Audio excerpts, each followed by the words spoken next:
Well, guys, there you have it. I don't really know what to say. Today was a bit more of a red day for me. I don't think I had one green trade today. I have to go through all the trades, recap them, which I'll do tomorrow morning. But I really don't think today was one green trade, which it is what it is. Let me see. Is that still blurry? No, I think it's good to go. So, yesterday we had a pretty good day. I don't think I had one red trade yesterday. And then today it was just the exact opposite. I knew pre-market, not that I was like feeling weird or anything like that, but I just knew that there was no catalyst that I was really liking. There was no ticker I was super stoked about. And that kind of carried on throughout the whole day. It made me a little bit hesitant entering trades. I wasn't getting aggressive enough when I should have been. And I was getting out too early when I should have been holding a little bit longer. So I didn't have that conviction behind my trade today. And that's actually why I want to talk about WWR, what are the lead cappers today, and then a little bit PPSI. Because both of these tickers they're kind of in the same category. They're both kind of moving without any specific catalyst besides WWR. WWR is a little bit, and this one kind of is showing a little bit more of the whole space. I mean, if it's talking about like SBAT or PPSI, like we just talked about, or PLL. We have a lot of tickers that there's kind of a lot of question marks about them, and we call them oftentimes when we're day trading sympathy plays. So I want to focus on kind of how that all kind of comes together, and then specifically with a focus on WWR. Are we going to be swing trading this one? Are we going to be looking for maybe another dip trade at one point? What's going on? And I also want to talk about near the end of this video, guys, a few swing trades we entered. So don't forget, all of them, all the kind of different topics will be timestamped in the video description below. Don't forget to drop a like, guys, if you enjoy the content. And if you're totally new, consider subscribing. We go live every morning at 9:15 a.m. to review the morning watch list and then trade the market open.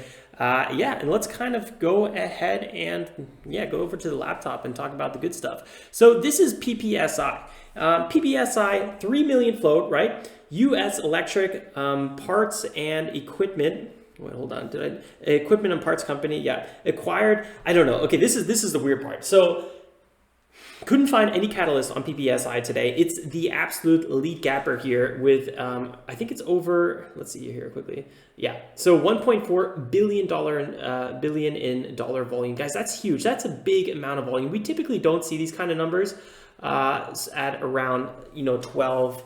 a.m. Eastern Standard Time. So this is really, really strong stuff we're seeing here. What did I just click on? So I just find it very confusing that this ticker doesn't have any catalyst. And in a little bit of a way, I kind of felt the same about WWR because I could really fully didn't wrap my mind around that catalyst. So the thing is, with a lot of these EV companies right now, or companies that even are related to this larger macro niche of electric vehicles, rechargeable batteries, mining supplies, or getting mining resources like graphite, for example, being able to mine these important minerals for batteries. I mean, all these companies are absolutely exploding right now. So sometimes something happens and it doesn't necessarily direct it towards that company, but that company may benefit. So it's a little bit hard to kind of dissect the news, right? When we trade a biotech, it's typically, okay, well, this biotech has the FDA approval, or, it's getting a fast track or something like that, where you can just, you can price it in a little bit easier. You follow the price action, there's a catalyst. The traders are on it. It's getting clean moves. With some of these tickers, I was a little bit like, what's the catalyst? Is it super important to this ticker, or is it more this ticker? So that's why I was a little bit hands off today. So with PPSI, this one has big resistance right around here at $9. You can see we had that really Actually, we have to go here to the weekly, and then you'll see it a little bit better. I was like, wait, why did I do 9? Yeah, so we had a high here of 9. Let's see, this was quite a long time ago in 2014. So you can see this is kind of that area that every trader is going to look at. Are we going to make a new high? And we did at 943. But now we're already pulling back to this major support at 8, and then we pulled back again. And now we're all the way back getting close to this 650 area. This is where pre-market PPSI was in that big question mark zone. Is it going to break past this kind of critical starting at $6 resistance area?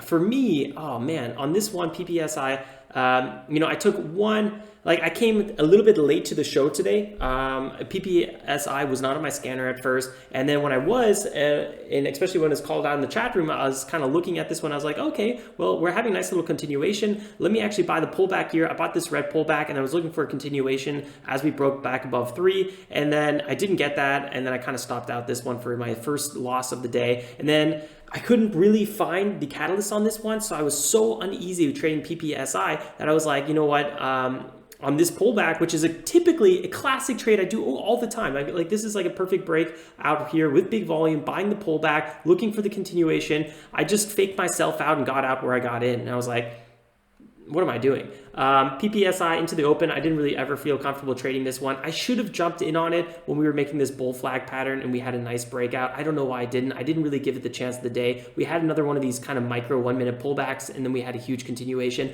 I mean, what I liked about PPSI is that it had that fast rate of change. This was a very similar move here. We had a nice breakout. I bought the pullback. I was just too aggressive on this one, probably pre-market, and then I didn't really give it the day of light into once the market did open. So a little bit disappointed in myself how I traded overall today. But since I knew I wasn't in the flow, I wasn't trusting these tickers, it's okay that I was on the back seat a little bit more today. It's okay that I didn't get super aggressive today. Yesterday we had a really nice green day, and what's the point of giving back all your profits? So actually today, we're down about $200 day trading. So we traded, what did we trade? CBAT, XTNT, and then PPSI. So that first trade pretty much cost me the most on PPSI. And then these other ones are swing trades. I'm trying to it's a little confusing to talk about these. These are 2 swing trades we entered today, CHS and KCAC. And then obviously our other swing trade account, we have ADT, GE, and HCHC.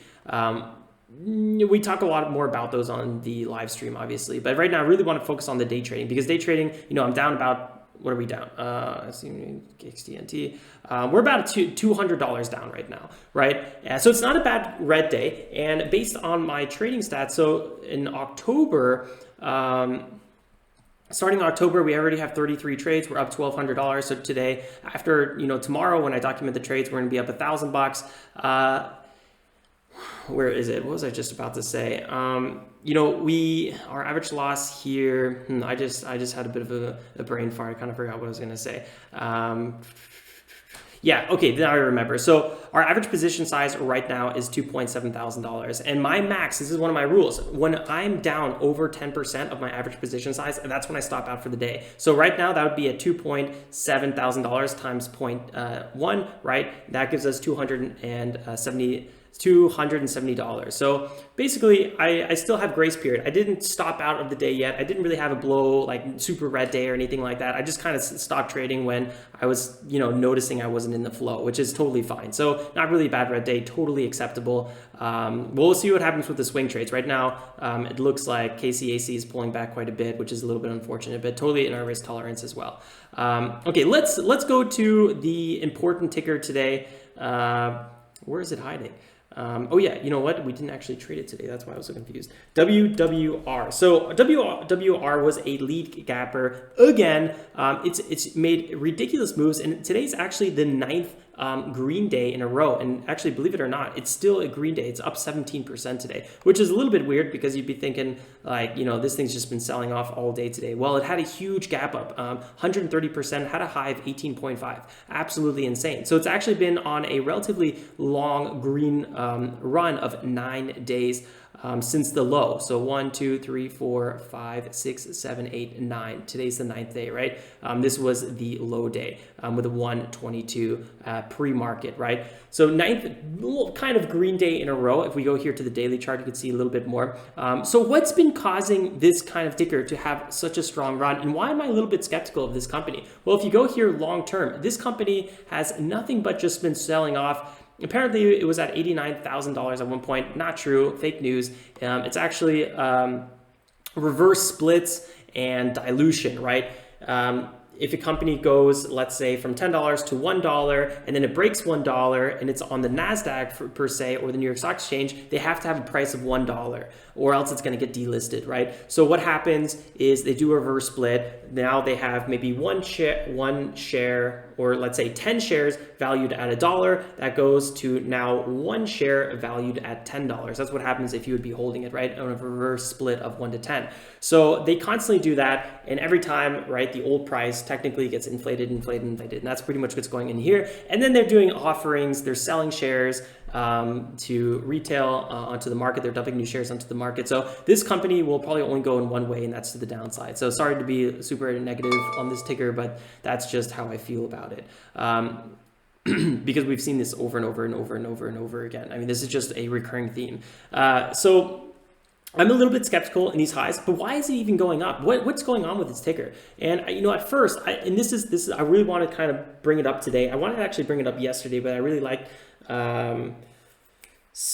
Chico, the swing trade that we entered yesterday. So, or no, we're still looking for an entry actually. So WWR, I did a little bit of research on this one because this was a very classic example of like PPSI or PLL. I was like, I'm not fully getting why a lot of these are running up because when you go to them, and like for today, for example, you don't really find specific news on this catalyst, right? So you're like, why is this thing running up? And well, with WWR, well, obviously it's a classic low float, right? So it has that ability to go exponential, right? You can check out their website a little bit more if you guys want to learn about them. But you've been probably hearing this a lot about this ticket, right? It's praising Trump for an executive order. You guys can go to this order and kind of read through it on your own time. And if you guys want access to this post, it's right in the video description below. Actually, it's in the first pinned comment below, right below.